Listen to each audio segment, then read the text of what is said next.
Taste the Daily. திருமதி கிருத்திகா, இப்போ இந்த கிட்னி திருட்டு அந்த ஹாஸ்பிட்டலுக்கு அப்படின்றது வெறும் சீல் வைக்கிறது அப்படின்றது ஒரு பெரிய நடவடிக்கையாக இருந்திருக்கும். ஆனால் கிட்னி மறு அறுவை சிகிச்சை அப்படின்றது மட்டும் பண்ணக்கூடாது அப்படின்ற அதுக்கு மட்டும் தடை விதிச்சிருக்காங்க. இது போதுமான நடவடிக்கையா? மேடம், இங்க நடவடிக்கை அப்படிங்கறதே ஒரு கண் துடைப்பு நடவடிக்கையா தான் இருக்கு. நான் மோகன் சார்கிட்ட கேட்டுக்கிறேன். அந்த அம்பாசமுத்திரம் அந்த பல்லு புடுங்கினாங்களே அவரு, அந்த டாக்டர் தப்பான சர்டிபிகேட் கொடுத்திருந்தாரு. அவங்களுக்கு மேடம் அமுதா IAS அவங்கதான் ரிப்போர்ட் கொடுத்தாங்க அந்த டாக்டர் மேல, இந்த மாதிரி தவறு நடந்திருக்குன்னு. இன்னி வரைக்கும் ஆக்ஷன் உண்டா? அப்போ என்ன நம்பிக்கை இருக்கு உங்க கமிட்டி மேலயோ இல்ல உங்களோட ஆக்ஷன் மேலயோ? இல்ல எல்லாமே டிலேட் ஆக்ஷன் தான். அதுலயும் இந்த மாதிரி கட்சிக்காரங்க இன்வால்வ்டுன்னு தெரிஞ்சா அது நல்லாவே டிலே ஆகுது. ஏன்னா எப்படி காப்பாத்துறது அப்படிங்கிற ஒரு ஹோம்ஒர்க் பண்ணிட்டு தான் அவங்க ஆக்ஷனுக்குள்ளேயே வர்றாங்க. இன்னி வரைக்கும் அந்த டாக்டர் மேல நடவடிக்கை ஏன் எடுக்கல? அந்த அம்பாசமுத்திரமா அவங்க கிட்ட மோகன் சார் தான் ஆன்சர் பண்ணணும். ரெண்டாவது இந்த ஆர்கன் பேக்ரவுண்ட் ஆன்சர் சொல்றேன் அப்படின்றாங்க. நான் பேசி முடிச்சிடுறேன் சார். அம்பாசமுத்திரம் மேட்டர் கோர்ட்ல இருக்கு, நிலுவையில் இருக்கு, விசாரணை கோயிங் ஆன். நீங்க கோர்ட்ல அது வெளிய சொல்றாங்களா? அதுக்காக எதுவும் பேச கூடாதா? ஆமா, கண்டிப்பா நீங்க இது வந்தா கோர்ட்ல தான் கேட்க முடியும். இல்ல, நீங்க இது யார விசாரணை கேட்டா நீதிமன்ற அவமதிப்பு ஆயிடும் அப்படினு சொன்ன மாதிரி இல்ல இருக்கு. நீதிமன்றம் அப்படி எங்கேயுமே சொல்லல. நீங்க இப்படிதான் போய் சொல்லி மக்களை ஏமாத்திட்டு இருக்கீங்க. நான் அகைன்ஸ்ட் லாலாம் சொல்ல இது உங்களை இது பண்ணனும் சொல்லல. நீதிமன்றத்துல இருக்கும்போது வழக்கு நிலுவையில் இருக்கும்போது உங்களுக்கு தேவையான கருத்தை இல்ல, உங்களுடைய தேவையான கருத்துல நீங்க யாராவது சேர்க்கணுமா இம்ப்ளீட் பெட்டிஷன் போட்டு அங்க நீங்க பதில் சொல்லலாம். இப்போ நீதிமன்றத்துல இருக்கும்போது அரசு வழக்கறிஞரா இருந்துட்டு நீதிமன்றம் சொல்லாத ஒண்ணு மக்கள் கிட்ட சொல்லி மக்கள் அச்சுறுத்துறது அப்படின்றத மக்களை ஏமாத்துறது. நம்ம வழக்கின் போக்குல கருத்து சொல்ல, ஒரு தனி மனிதனுக்கு உரிய அந்த கருத்து உரிமையில அவன் நினைக்கிறத எக்ஸ்போஸ் பண்றான். இது எப்படி சட்டப்படி தப்பு? சட்டப்படி தப்பு இல்ல, அவர் தண்டிக்கப்பட வேண்டியவர் தான். சட்டப்படி தண்டிக்கப்பட வேண்டும் சொல்றேன் நான். விசாரணை பிறகுதான் தண்டிக்கப்படுவார். காரணங்கள் தான் சட்டம். நான் அவர் செய்த நியாயம் சொல்லல. சட்டங்கிற சொல்லுங்க சார். அது எப்படி சொல்லுங்க சார்? அது எப்படி சொல்லுங்க? ஆர்கன் இது மேடம் டிமாண்ட் அண்ட் சப்ளை இருக்கு. அதாவது இன்னைக்கு டிமாண்ட் ஆர்கன்ஸ்க்கு ஜாஸ்தியா இருக்கு, சப்ளை கம்மியா இருக்கு. அப்போ இந்த 10 ஆண்டுகள் சொல்றாரு இல்லையா, அந்த ஆர்கன் இது டிரான்ஸ்பிளான்ட் அந்த டிசீஸ்ட் ஆர்கன்ஸ் எடுத்து பண்றது யார் ஆக்டிவா பண்ணா, யார் ஆக்டிவா கொண்டு வந்தா, அது யாரு மக்கள் பிரச்சாரம் மக்கள் கிட்ட எடுத்துக்கொண்டு போய் மக்களே தாமாக ஆர்கன் டொனேஷனுக்கு யார் லீட் எடுத்தா? ஜெயலலிதா அம்மா எடுத்தாங்க. டிரான்ஸ்பிளான்ட் அத்தாரிட்டி ஆஃப் தமிழ்நாடு டிரான்ஸ்டன் ஒரு இதை ஃபார்ம் பண்ணி அதுக்கு அவங்களே சேர்மனா இருந்தாங்க. நிறைய கமிட்டி மெம்பர்ஸ் போட்டாங்க. அதுலயா மக்களுக்கு நிறைய அதை பத்தின ஒரு அறிவுபூர்வ இது பரவுச்சு. மக்களும் இல்ல இன்னைக்கு அது என்ன ஆச்சுன்னு தெரியல. இல்ல, அதுக்குதான் திமுக புரோக்கர்லாம் மருத்துவமனைக்கு போய் எடுத்துட்டு இருக்காங்களே. அதுதான். அப்புறம் நிறைய விஷயங்கள் தமிழ்நாட்டுல நம்ம நிறைய முன்னோடியா இருக்கிறோம். இந்த ஆர்கன் டிரான்ஸ்பிளான்ட்லயும் நம்ம முன்னோடியா இருந்திருக்கோம். நேஷனல் அவார்டு 2017லயே 3 கன்சிக்யூட்டிவ் இயர்ஸ்க்கு நம்ம நேஷனல் அவார்டு இதுக்காக வாங்கியிருக்கிறோம்.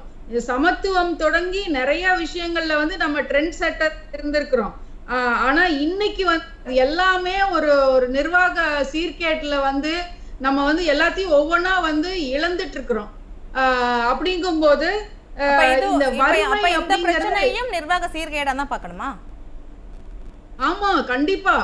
இது ஒரு சென்ட்ரலைஸ்டா வச்சு இந்த ஆர்கன் இப்போ ஒரு ஆர்கன் இவங்களுக்கு தேவைப்படுதுங்கிற ஒரு சென்ட்ரலைஸ்ட் மெக்கானிசமே நம்மளால கொண்டு வர முடியலன்னா அப்புறம் அது என்ன நிர்வாகமே இல்லைன்னு தானே அர்த்தம். ஒரு சென்ட்ரல் ஏரியால வச்சு இவங்களுக்கு இருதயம் தேவை, லங்ஸ் தேவை, லிவர் தேவை, கிட்னிஸ் தேவை, அந்த மாதிரி ஒரு சென்ட்ரலைஸ்ட் இவ்வளோ ஒரு டிஜிட்டல் உலகத்துல நம்மளால அது கூட நம்மளால பண்ண முடியாததுக்கு நிர்வாக சீர்கேடு தானே. எல்லா டிபார்ட்மெண்ட்லயும் நிர்வாக சீர்கேடு தானே. ஒரு இபி ஏன் நாங்க இவ்வளோ ஒரு சுமைகளை எலக்ட்ரிசிட்டி சார்ஜஸ்ல ஏன் நாங்க எடுத்துக்கணும்? அது நீங்க நிர்வாகம் அதுக்கு தானே TNERCன்னு சொல்லி தமிழ்நாடு எலக்ட்ரிசிட்டி ரெகுலேட்டரி கமிஷன் ஒன்னு ஃபார்ம் பண்ணாங்க. அதுல ஏதாவது பண்ணாங்களா? இல்லையே. உங்களோட லாஸ் போயிட்டே தான் இருக்கு. அதெல்லாம் அந்த சுமையெல்லாம் எங்க மேலதான் சுமத்துறீங்க. மக்கள் தான் எல்லாத்தையும் தாங்கிட்டு இருக்காங்க. சோ அது போல தான் இவ்வளவு சுமைகளை தாங்க முடியாம தான் மக்கள் கந்து வட்டியில கடன் வாங்குறாங்களா? ஆமா, கந்து வட்டி வந்து நீங்க வந்து செல்ஃப் ஹெல்ப் குரூப்னு சொல்லிட்டீங்க, ஆனா அதுல என்ன நடக்குது, எல்லாம் தொழில் நடக்கிறது இல்ல. இந்த குழுன்னு சொல்லி அந்த பணத்தை வாங்கிட்டு அவங்க செலவுக்கு இது பண்ணிட்டு அதுல வந்து பாத்தீங்கன்னா வட்டி விகிதம் வந்து 21% வந்து வட்டி விகிதம் வட்டி கொடுத்து எங்கேயாவது மக்கள் வந்து வாழ்க்கையை நடத்த முடியுமா? அது எவ்வளவு ஒரு ஒரு மிஸ்மேனேஜ்மெண்ட். அங்க வந்து நிறைய பிரச்சனைகள் இருக்கு. இதுல வந்து கடன் ஆகுறது ஒண்ணுதான் மிச்சம், கடன் வந்து அதிகமாகுதுதான் மிச்சம்.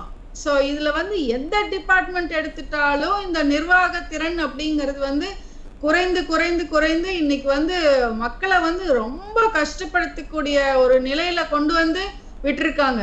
அப்போ இந்த 10 ஆண்டுகளா என்ன செஞ்சீங்க? அது நிர்வாகத்திறன் இல்ல அப்படின்றீங்க, இதுதான் மக்களுக்கான பிரச்சனை அப்படின்றீங்க. சோ இதெல்லாம் மக்கள் கிட்ட எப்படி எதிரொலிக்கும்? மக்கள் ரொம்ப இனியும் வந்து இது வந்து இனியும் அவங்க வந்து ஒரு ஃபெட்டப் ஆகும்போது அது எப்படி எதிரொலிக்கும்? அவங்களுக்கு எதிராக தான் எதிரொலிக்கும். ஏன்னா இது வந்து ஒரு பிரச்சனையா 2 பிரச்சனையா எதை எடுத்தாலும் இந்த தமிழ்நாட்டுல பிரச்சனையா இருக்கு. அப்படின்னா ஒரு ரேப்பு, டிவி திறந்து நியூஸ் பார்த்தா நியூஸ் பாக்குறதுக்கே நிறைய பேர் இப்ப விரும்புறீங்களா? எப்ப பார்த்தாலும் இந்த ரேப் கேஸ், ஏதோ ஒரு பிரச்சனை, கொலை, இதேதான் திருப்பி திருப்பி சேனல்ஸ் வந்து போட்டுட்டு இருக்காங்க. நடக்கிறது தானே அவங்க போடுவாங்க. அப்ப வந்து இது எவ்வளவு ஒரு மோசமான ஒரு நிலைக்கு மக்களை தள்ளிவிட்டு இருக்கிறது. அதே போல ட்ரக்ஸ், ஸ்கூல் வரைக்கும் ட்ரக்ஸ் வரணுமா? அது வந்திருக்கே. அப்ப வந்து நம்ம குழந்தைங்களை கூட நம்மளால பாதுகாக்க முடியலையே. இப்ப யாருக்கு பொறுப்பு இதுக்கெல்லாம்? கண்டிப்பா வந்து ஒரு அட்மினிஸ்ட்ரேஷன் அப்படிங்கிறது எவ்வளவு ஒரு பெர்ஃபெக்டா இருக்கணும், எவ்வளவு ஒரு பொறுப்பு எடுத்துட்டு இருக்காங்க இவங்க. அந்த பொறுப்புக்கு வேலை செய்யணும் இல்லைங்களா? அதிகாரிகளாகட்டும், மற்ற அமைச்சர்களாகட்டும், அந்த பொறுப்பு என்ன, உங்களோட பொறுப்பு நீங்க என்ன தரப்போறீங்க, என்ன வகையான நிர்வாகத்தை? அதிகாரிகளும் ஆட்சியில இருக்கிறவங்களும் அவங்க பொறுப்போட செயல்படலையா? செயல்படலைங்க. நீங்க எந்த ஒரு இடத்துல சொல்லுங்க பொறுப்போட இருக்கிறாங்கன்னு. எனக்கு என்ன, உனக்கு என்ன, மக்கள் கஷ்டப்பட்டா எனக்கு என்ன, அந்த மாதிரி தானே. எங்க எந்த டிபார்ட்மெண்ட் எடுத்துக்காங்க, எல்லா இடத்துலயும் இந்த பிரச்சனை தானே ஓடிட்டு இருக்கு. இப்ப இது வந்து ஹெல்த் பிரச்சனை. அவங்க வந்து நீங்க சொல்ற மாதிரி இத்தனை துறைகளிலும் ஒரு நிர்வாகத்திறன் இல்லாம இருக்கிறது அப்படின்றது எதன் வெளிப்பாடு?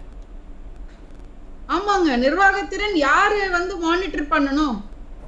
இப்ப ஏன் ஜெயலலிதா அம்மா வந்து டிரான்ஸ்ட்ரானோட இதை வந்து அவங்களே பொறுப்பு வச்சுக்கிட்டாங்க? அப்ப எவ்வளவு ஒரு டெடிகேட்டடா இருந்திருக்கிறாங்க. அப்ப என்ன பண்ண, நீ என்ன பண்ண இப்ப பண்ணினதை ஃபாலோ பண்ணிட்டு இருந்தாலே போதுமானது. அதுவே உங்களால சரியா பண்ண முடியாதுதானே வருத்தமா இருக்கு. என்ன பிரச்சனை? அதை கண்டினியூ பண்றதுல என்ன பிரச்சனை? ஒவ்வொரு ஸ்கீமும் எடுத்துக்கோங்க, ஏதாவது உருப்படியா கண்டினியூ பண்ணிருக்காங்களா? அது வேண்டாம், இது வேண்டாம், லேப்டாப் வேண்டாம், தாலிக்கு தங்கம் வேண்டாம், இந்த மாதிரி ஏன் நல்ல நல்ல திட்டங்களை கூட அவங்க வந்து வேண்டான்னு சொல்லி டிஸ்கார்ட் பண்ணிட்டு அதுக்கு பதிலா வேற கொடுக்குறேன்னு சொல்லி இப்ப எங்க கொண்டு வந்து நிறுத்தி இருக்காங்க அப்படிங்கறது ஒரு ரொம்ப ஒரு முகத்தில் அறைந்த மாதிரி இல்லையா? எங்க கொண்டு வந்து நிறுத்தி இருக்காங்க? எங்க கொண்டு வந்து நிறுத்தி இருக்காங்கன்னா மக்களை வந்து அம்போன்னு விட்டுட்டாங்க. யாருமே இல்லாத மாதிரிதான் அனாதையா தான் மக்கள் நின்றுட்டு இருக்காங்க இன்னைக்கு. ஏன்னா எங்கேயுமே ஒரு அரவணைப்பு இல்ல, ஆதரவு இல்ல, யாருமே இல்ல. அதுதான் உண்மை. இப்ப தொழில்துறை எடுத்துக்கோங்க, நீங்க யாருமே இல்லைன்னு சொல்றீங்க. முதல்வர் உங்களுடன் ஸ்டாலின் அப்படின்னு சொல்றாரு. மேடம், அந்த எலெக்ஷன் அப்ப நீங்க பெட்டி வாங்கி எல்லாம் மனுக்கள் வாங்குனீங்க. அப்புறம் ஆப் எல்லாம் கூட லான்ச் பண்ணாங்க. அந்த ஆப்ல வந்து நாங்க வந்து பதிவு பண்றோம், ஆனா திருப்பி போன் ரெஸ்பாண்ட் பண்றாங்க, அதோட முடிஞ்சு போயிருது. அதுக்கப்புறம் அதுக்கு உண்டான ஆக்ஷன் எதுவுமே இருக்கிறது இல்ல. அப்ப இது என்ன இது? நாங்க ஒரு நாள் ஏதாவது சேல்ஸ் டாக்ஸ் கட்டல, இல்ல ஒரு நாள் இபி கட்டல அப்படின்னா எங்களுக்கு என்ன, நீங்க என்ன ஆக்ஷன் எடுக்கிறீங்க? இபி ஃபியூஸ் கேரியர் எடுத்துட்டு போறீங்க, டிஸ்கனெக்ட் பண்றீங்க கனெக்ஷனை. ஜிஎஸ்டி வரி கட்டலன்னா இது பண்றீங்க. ஃப்ரீஸ் பண்றீங்க, பேங்க் அக்கவுண்ட்டை வந்து ஃப்ரீஸ் பண்றீங்க தொழில்துறைக்கு. நீங்க இதை சொல்றீங்க, ஒரு நாள் கட்டலனாலும் அவங்க எவ்வளவு அதுக்கு ஃபைன் போடுறாங்க அப்படின்னு. ஆனா இந்த அரசாங்கமே பள்ளிகள்ல இன்டர்நெட் கொடுக்காம இருக்கிறாங்க, கோவில்ல கரண்ட் பில் கட்டாம இருக்கிறாங்க. ஸோ இது நிர்வாகத்திறன் அப்படின்றது எவ்வளவு தூரம் இருக்கு அப்படின்றத தொடர்ந்து பேசலாம். திருமதி கிருத்திகா, உங்க இறுதி கருத்தை ரொம்ப சுருக்கமா சொல்லிடுங்க. இல்ல இப்ப சார் சொன்ன மாதிரி அது பண்றோம் இது பண்றோம் அப்படிங்கிறாங்க. இவங்க வந்து எல்லாமே வந்து ஒரு போட்டோக்காக பண்ற மாதிரி. இப்ப ஒரு சின்ன எக்ஸாம்பிள் மட்டும் சொல்லிக்கிறேன். கிரைண்டர் மானியம் இப்ப அனௌன்ஸ் பண்ணிருக்காங்க. அது 5000 ரூபாய் மானியம். அது எத்தனை பெண்களுக்கு போய் சேரப்போகுது? பெண்களுக்காக.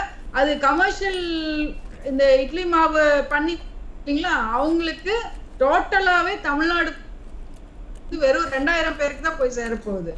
சோ இந்த மாதிரி ஏதோ ஒண்ணு சும்மா அனௌன்ஸ் பண்ண வேண்டியது, அது ஒரு பெருசா பூதாகாரமா ப்ரொஜெக்ட் பண்ணிக்க வேண்டியது. அது உண்மையா மக்களுக்கு பயன்பெறுமா, எல்லா மக்களுக்கும் பயன்பெறுமா அப்படிங்கிறது வந்து அது இட்ஸ் $1 million கொஸ்டின். அதே மாதிரி இப்போ ஒரு பிரச்சனை வருதுன்னா அந்த பிரச்சனையை வந்து சிந்தித்து அடுத்த நடவடிக்கை வந்து இவங்க வந்து எடுக்கிறது இல்லை. இதே ஜெயலலிதா இருந்திருந்தா கண்டிப்பா ஹெல்த் இஷ்யூ எடுத்து அதை அட்ரஸ் பண்ணிருப்பாங்க. அதை போலதான் விமென்க்கு வந்து இந்த பிரெக்னெண்டா இருக்கும்போது கொடுக்கறது ஊட்டச்சத்து மாத்திரை, அது எல்லாமே அந்த பீரியட்ல வந்ததுதான். அவ்வளவு அக்கறையா மக்கள் மேல அக்கறையா இருக்கிற ஒரு சிஎம் தான் நம்மளுக்கு வேணும். அது எந்த கட்சியா இருந்தாலும் பரவாயில்லைங்க, மக்களுக்கு வந்து போய் சேரணும், எல்லாரும் நல்லா இருக்கணும். அப்பதான் எல்லாருமே நல்லா இருக்க முடியும். ஒரு சாரார் மட்டும் நல்லா இருக்க முடியாது அப்படின்னா சம இல்லாம போயிடும். ஓகே, கருத்து இதுதான் என்னோட இறுதி கருத்து. கருத்துக்கு நன்றி. மக்களோட தேவை புரிஞ்சு மக்களுக்காக திட்டங்களை கொண்டு வர அரசு தேவை அப்படின்றீங்க. அடுத்த தேர்தலில் அது நடக்குதா அப்படின்றத பொறுத்திருந்து பார்க்கலாம்.